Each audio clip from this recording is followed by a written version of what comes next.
你好，我是独活男子 Leslie，欢迎收看我的日本生活记录影片。吃是组成旅游体验的重要拼图，因为美食带来的味觉感受，会加深美好记忆的连结。京都的丰厚历史，保留了不少带有韵味的古建筑，而这些古迹也不甘于只是静静地展示它的身形。当它们结合了美食，便把吃这件事提升到另一个层次了。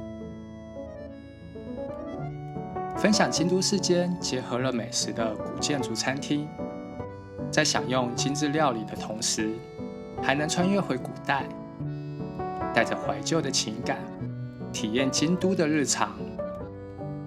现在就一起出发吧！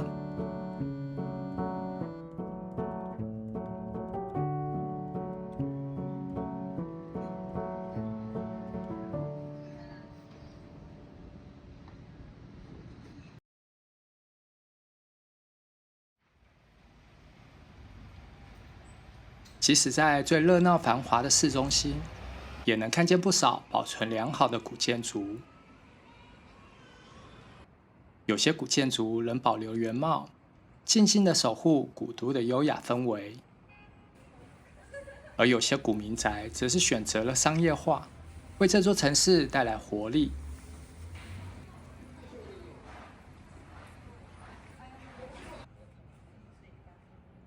位在京都市中心的陆寿庵，就是由100多年历史的有形文化财久保家住宅改造的美食景观餐厅。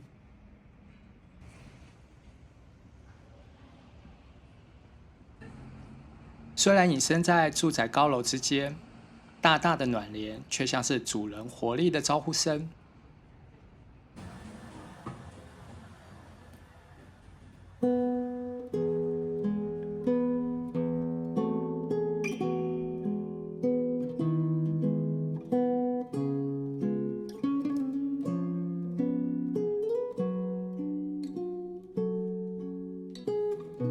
等待区的彩绘屏风开始堆叠这家餐厅的艺术气氛。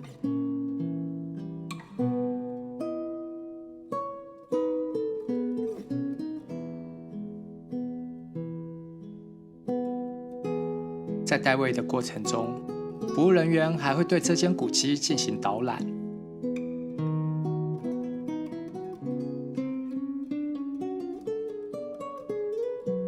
穿过庭园和长廊，我被引导到了一间可以看着庭园吃饭的包厢。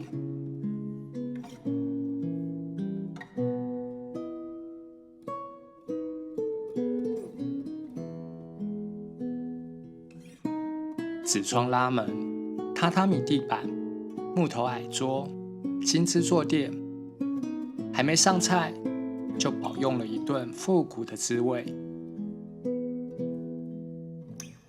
招牌的鸭肉粥摆盘兼顾了视觉的美感和味觉的吸引力。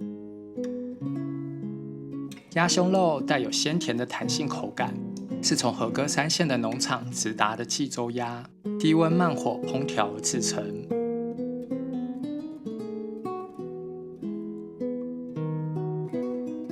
白粥带有一丝香气，这是用鸭汤熬煮的鸭茶粥。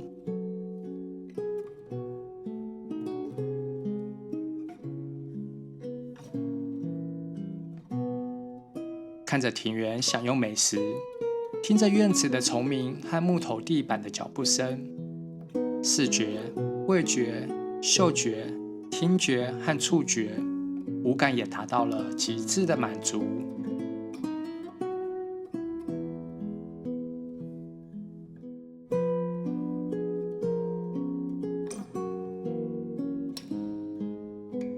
招牌的蕨饼装饰可食用的花瓣，透明光滑的质感像是艺术品一样，根本不舍得吃。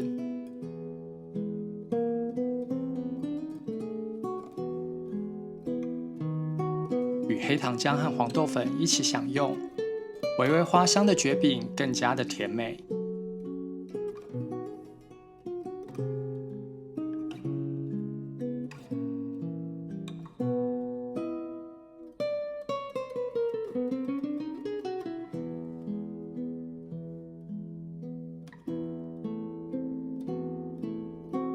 吃完饭后，还可以走进庭园，近距离的欣赏植栽和手水波的组合搭配。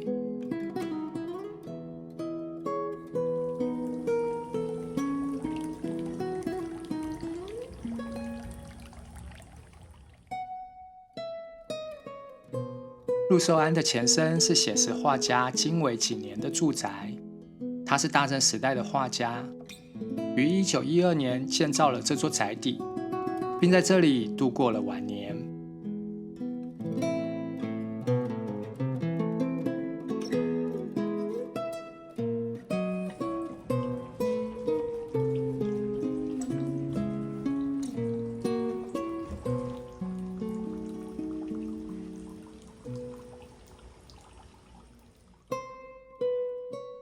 走廊和房间还保留经纬几年的作品，走在这里，观察他留下的生活痕迹，像是和他隔空在对话。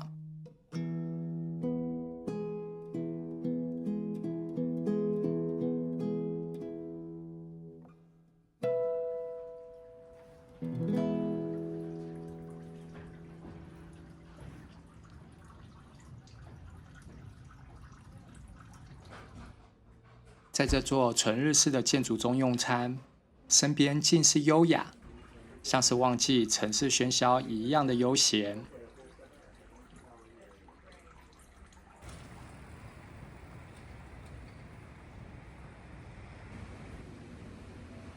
离开陆寿庵，还可以走去附近的六角堂，寻找代表京都正中心的肚脐石，感受古都的底蕴。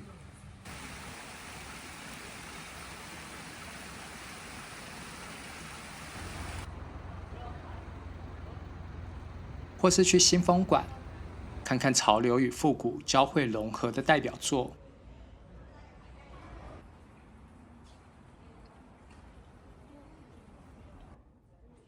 一间位在市中心的古迹美食餐厅，一段古典与现代交织的道路，在京都的一顿饭，就是100年的缩影。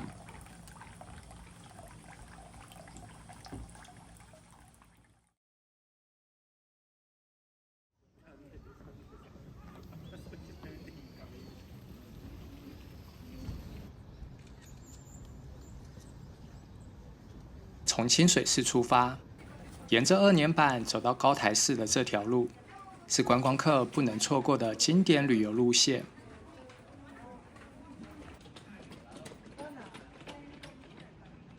在人潮爆满的区域中，突然出现一道幽静的大门入口，这里是东山区一家隐藏版的美景餐厅。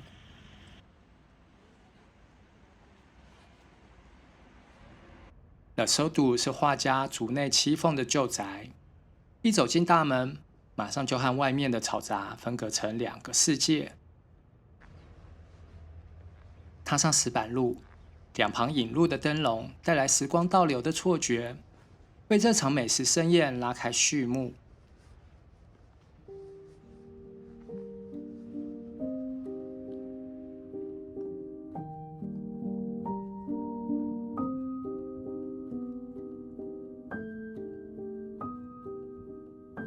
穿过复古的玄关，映入眼帘的是幽静沉稳的用餐空间。The Sodo 是一家以意大利美食为基础，结合京都当地食材及文化传统的餐厅。每一季都会有不同的菜单，像是老宅里层出不穷的新鲜与惊喜。前菜的番茄乳酪，微酸的清爽叠加浓郁的奶香，很快就打开了胃口。无花果配上鸭肉，果肉的酸味带出鸭肉的鲜甜。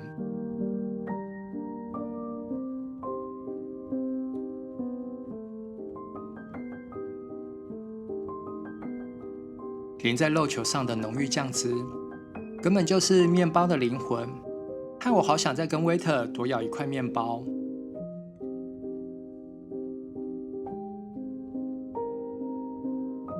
撒上虾软的意大利面，与奶油一起粘附在面条上，每一口都是满满的海潮味。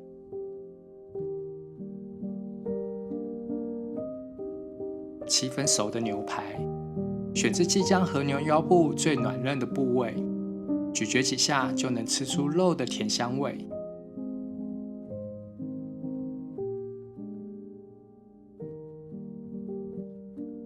最后再以栗子蛋糕收尾，结束在当令食材的绝美风味之中。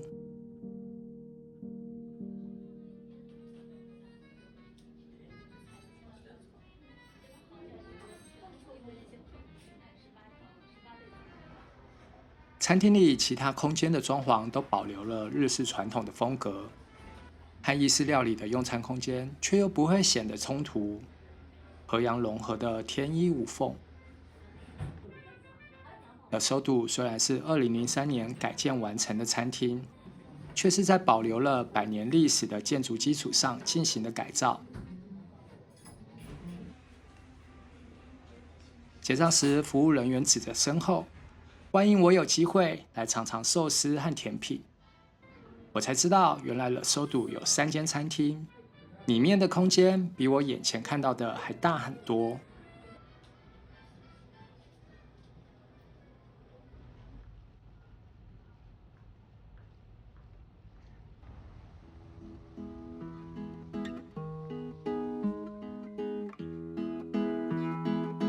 这里占地1700平，室外有个宽敞的庭园。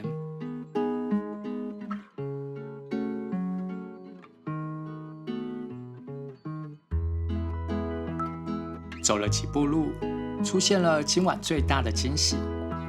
原来这里就在八坂塔的后面，能近距离感受历史的足迹。夜晚在庭园中漫步，欣赏灯光照射下的古建筑，想象自己是画家竹内栖凤今晚的宾客，与画坛巨匠一起品味古都的优雅。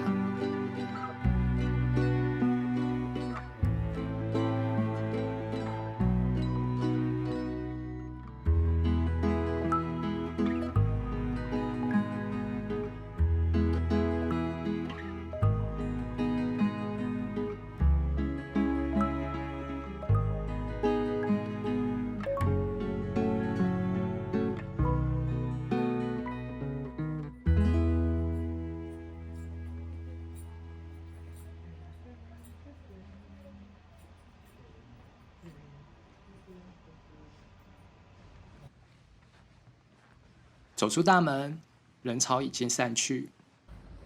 这时候的2年版，好像才是最原汁原味的京都。昏黄的古韵带着沉静的魅力。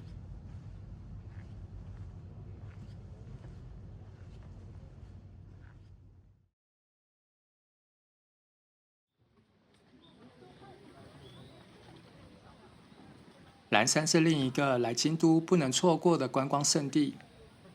白天人潮拥挤，但过了6点，所有的观光客都离开后，这里的商家也几乎都休息了。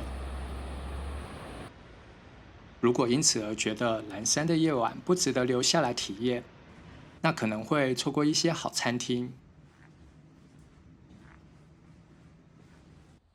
而松濑庵正是一间低调却又值得细细品味的古宅风格餐厅。但是位于岚山深处，前往餐厅的路程有如秘境探险。松濑庵建在巨石之上，旁边就是贵川，还能听到潺潺的水声。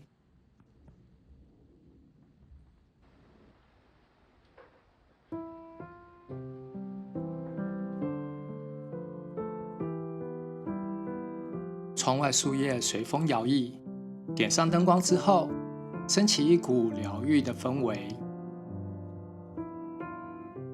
这里是总理大臣近卫文马吕公的别墅，餐厅里陈列的字画多来自书法家老板娘小林芙蓉的作品。豆腐怀石料理是这里的招牌，曾获得米其林1星的荣誉。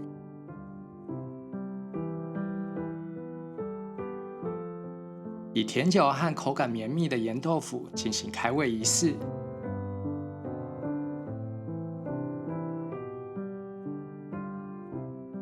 像是艺术品一样的摆盘，怀石8寸，展现视觉和味觉的精致完美。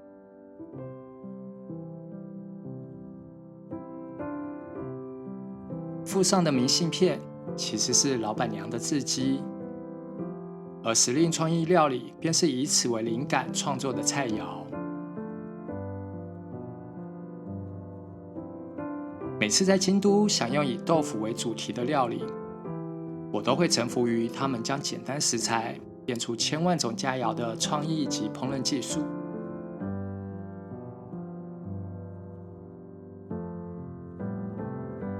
以豆浆为汤底的小火锅，先捞上一层豆皮，再开始享用当令食材。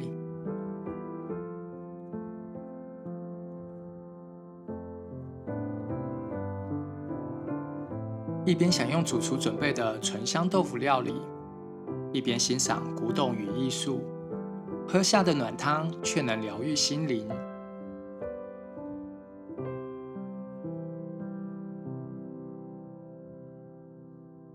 嫩煎牛排和白饭，像是演唱会的压轴曲，填满胃里最后的空间。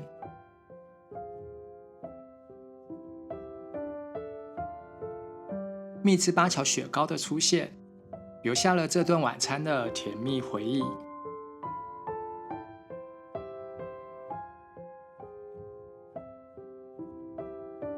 室外的露台更能感受古宅建筑的工艺细节，也多了一股贴近自然的幸福。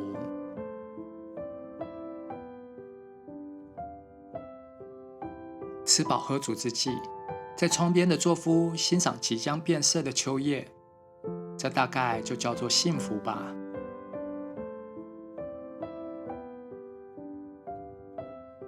美食、美景、古迹、艺术，一个空间融合了多种体验。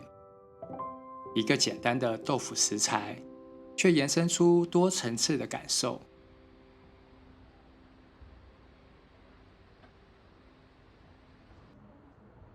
五感在这里得到了最大的满足，也增添了一抹精彩的京都回忆。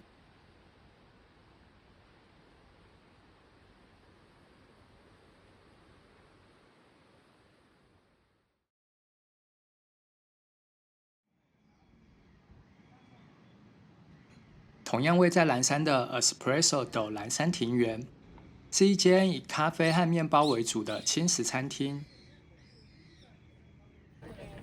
很多来蓝山的游客会先在这里排队吃个早午餐，再开始一天的蓝山行程。还没到门口，就会先被入母式的茅草屋顶吸引目光，迅速拉满老宅的复古氛围感。这里是1809年建造的旧小林家住宅，江户时代典型的农家格局，现在是京都府指定文化财。在门口抽号码牌之后，就可以或坐或逛的欣赏庭园。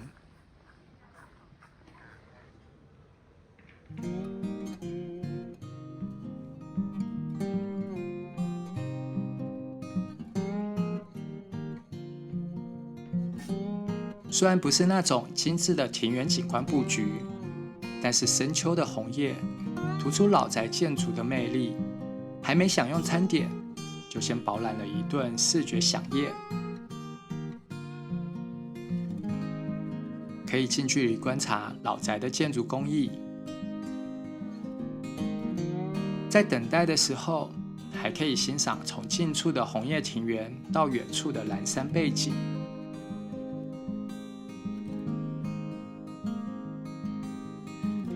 园侧也有座位，不过我想下次天气比较暖的时候再来试试。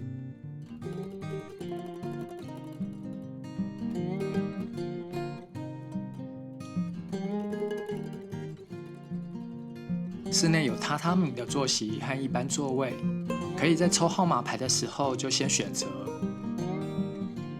室内还保留了当时的衡量基础，通透的空间还记录着古时候的淳朴。附上沙拉的三明治套餐其实很简单，但是红萝卜丝非常好吃，真的是第一口就让人印象深刻。这里虽然没有限制用餐时间，但是等待的人很多，加上蓝山还有很多景点可以参观，所以大家并不会在这里停留太久。醇香的咖啡与青石，古朴的庭园与老宅，耀眼的阳光与红叶，交织出一段无感的极致盛宴，也开启了蓝山一日行程的好心情。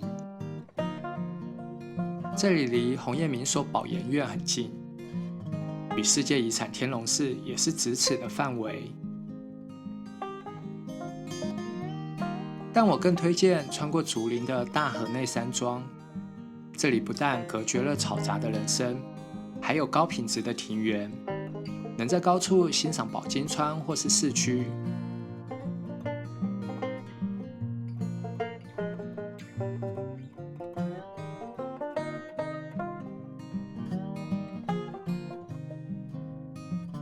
如果还有时间，建议往更北边的二尊院以及叶离庵走走。有红叶夹道的马场步道，是二尊院秋天的经典画面。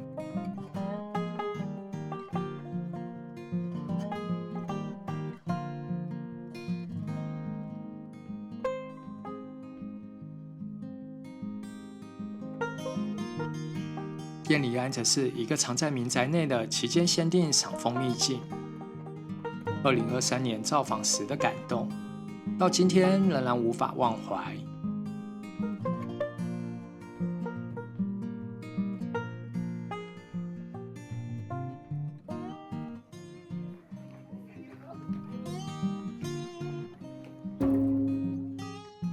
一间古民宅咖啡馆，一段由红叶编织的旅程，蓝山一日就是仙境的缩影。